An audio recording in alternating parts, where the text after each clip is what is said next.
please marry me soon? Yes.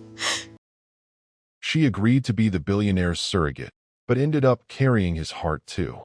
It's a story of a woman who thought she was signing a contract for money, but instead, she signed a destiny written in love, grief, and second chances. Elena Rhodes was just an ordinary woman working double shifts at a Charleston cafe, until desperation pushed her to the door of one of America's richest men, Dominic Hail. He wasn't just a billionaire. He was a broken widower still haunted by the death of his wife and the unborn child he lost with her. When Elena agreed to carry his last embryo, she never imagined she'd end up carrying more than his baby. She'd carry his pain, his hope, and eventually his heart. But what happens when love grows where it was never meant to? When the line between business and emotion blurs, and the woman hired to bring life ends up breathing new life into a man's soul. Stay with me, family, because what starts as a contract will soon turn into a confession. And when the truth finally comes out, someone's world will shatter. This is not love. This is a contract. Do you understand that, Ms. Rhodes? Of course, Elena lied. She sat in a glass-walled conference room on the 34th floor of Hale Capital in downtown Charleston. The city moved below her, finance offices, private clinics, waterfront condos. Old money and new money shaking hands. Money she didn't have. The contract in front of her used words like gestational carrier, non-disclosure, and compensation, $200,000. $200,000.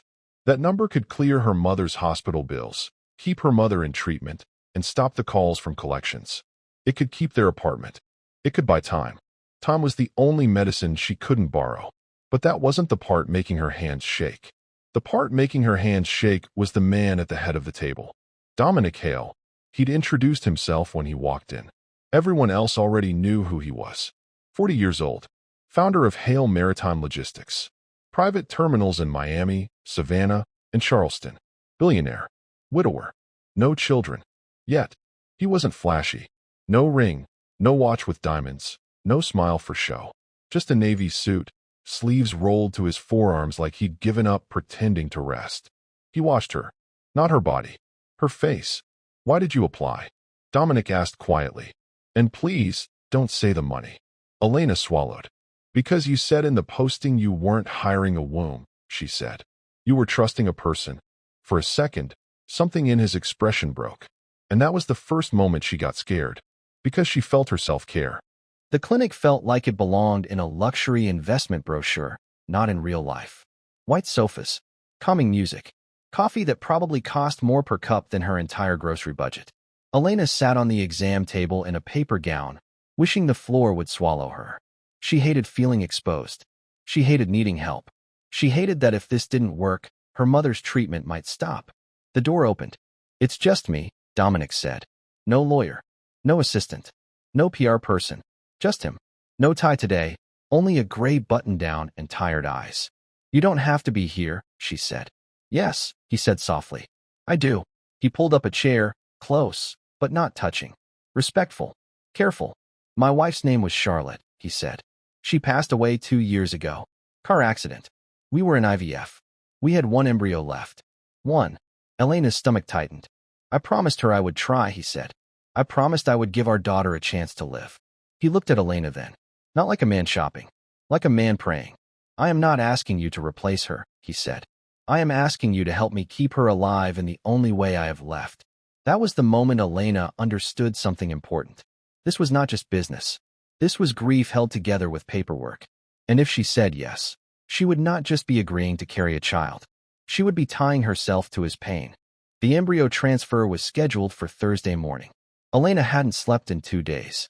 She'd scrubbed her little apartment twice, rearranged her mother's medications, and packed 3 different sets of clothes before realizing she wasn't going on vacation. She was going into a new life.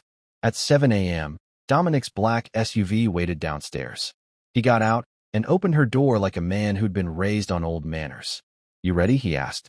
No, she said honestly. Good. Means you're human. They drove through downtown Charleston, early sun spilling over the water. Dominic kept the radio off, maybe sensing she needed quiet. When they reached the clinic, he stopped her before she got out. Elena, he said, his voice low, you could never let me down. You're already doing more than anyone has ever done for me. She smiled faintly. You don't even know me. I know enough. Inside, Dr. Morrison was waiting. The procedure took less than 20 minutes, but the moment the doctor pointed at the screen and said, see that tiny spot? That's it. Elena's heart turned inside out. That was Charlotte's baby, Dominic's daughter, and somehow already hers too. Dominic squeezed her hand. Welcome home, little one. The first 2 weeks after the transfer were torture. Every flutter in her stomach felt like hope. Every silence felt like loss. Elena followed every rule. No caffeine, no heavy lifting, no stress. Though the last one was impossible when you're broke, exhausted, and carrying someone else's miracle. Dominic called every day. Not texts, calls. Sometimes just to ask if she'd eaten. Sometimes to tell her about his day at the harbor. His voice became a comfort she didn't expect. One night, when she couldn't sleep, he called again. Do you think it worked? He asked. I don't know, she whispered. But I keep talking to her, like she's already here. He was quiet for a long time.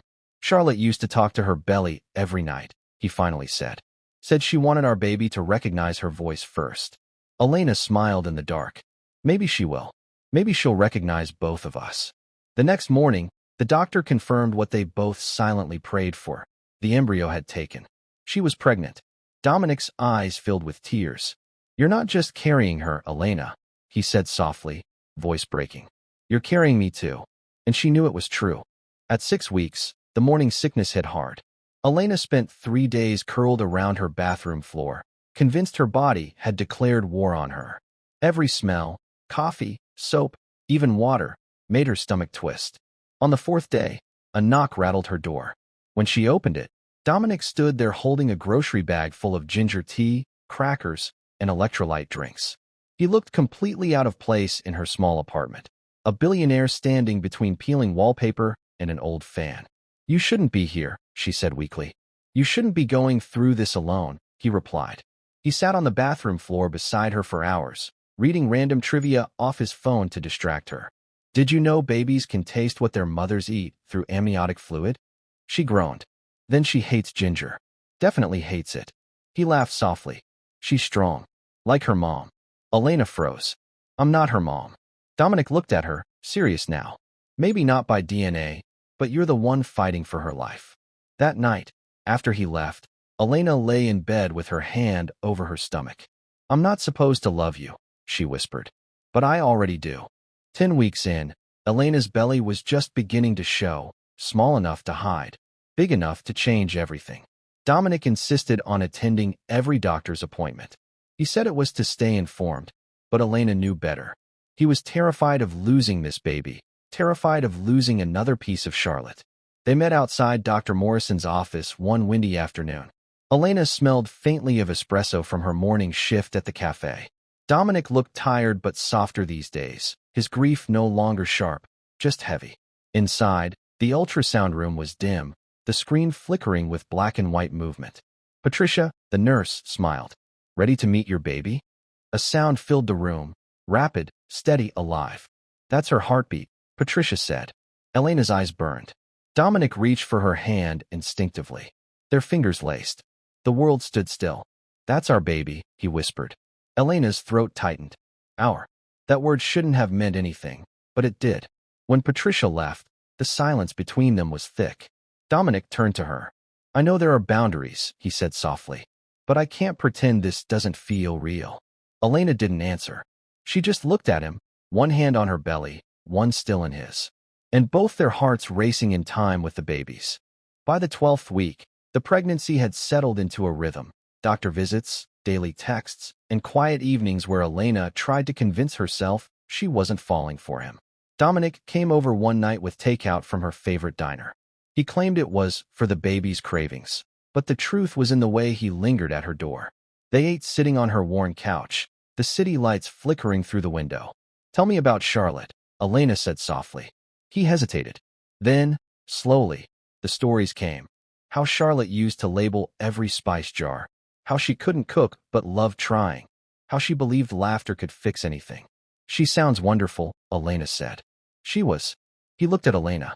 But you shouldn't feel like you're living in her shadow. I do sometimes, she admitted. I can't help it. Dominic's eyes were steady. You're not replacing her, he said. You're healing me. The air shifted. Elena looked away, afraid that if she met his eyes again, she'd never recover. After he left, she stood by the window, hand over her belly. The baby kicked for the first time, a faint flutter, like a secret only she and Dominic shared. And it terrified her how much that small kick already meant. The next morning, Dominic showed up unannounced. His face was pale, jaw tight. My mother-in-law found out, he said. She knows about the surrogacy and about us. Elena froze. What did she say? She's furious. She thinks I'm dishonoring Charlotte. She wants to meet you. The meeting happened the next day at a quiet Charleston cafe. When Diane Warren walked in, her silver hair gleamed under the light, her blue eyes sharp as knives. So, she said, sliding into the seat across from Elena, you're the woman carrying my daughter's baby. Yes, ma'am, Elena said, her voice steady. I read your file, Diane continued. No college degree. No money. Mother's sick. You saw an opportunity, didn't you? A lonely billionaire and a big check. Elena's heart pounded, but she held her ground. You're wrong. I didn't do this for money. I did it because your daughter deserved to have her child. Diane scoffed. You think you can replace her? I'm not trying to replace anyone, Elena said quietly. I'm just trying to love what she left behind. For a brief second, Diane's eyes flickered with something like pain, but she stood abruptly and left. Dominic came in moments later, his face full of worry. Are you okay? No, Elena whispered. But I will be. She didn't realize yet that this confrontation would change everything. 3 days passed with silence. Elena ignored Dominic's calls, afraid of what Diane's words had awakened inside her. Maybe Diane was right. Maybe she was temporary, a bridge between what Dominic had lost and what he was afraid to face alone. When a knock came on her door late that night, she almost didn't answer. Dominic stood there in the rain, hair soaked, eyes raw. Please don't shut me out, he said. Dominic, your mother-in-law was right about one thing, Elena whispered. I can't replace Charlotte. I never asked you to, he said, stepping closer. I asked you to help me live again. And you did. She shook her head, tears spilling. This isn't supposed to happen. You were supposed to get a baby, not fall in love, he interrupted. Because I did, Elena. I fell in love with you somewhere between the ultrasounds and the morning sickness and your terrible instant coffee. If I lose you, I lose everything again. Elena's breath caught. Dominic took her hands and pressed them to his chest. His heartbeat thundered under her palms. This heart, he said, voice trembling, is yours now. And that was the first time she believed him. 2 weeks later, Diane's lawyer filed for custody. She claimed Dominic was unstable, that Elena had seduced him, that the surrogacy was emotional exploitation. It should have destroyed them, but it didn't. On the morning of the hearing, Elena stood outside the courthouse, one hand on her swollen belly, the other gripping Dominic's. Whatever happens, she said, we did this out of love. He nodded. And love will stand.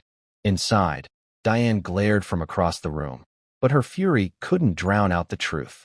Elena's testimony was simple and pure. I didn't just carry their child, she said to the judge. I carried hope.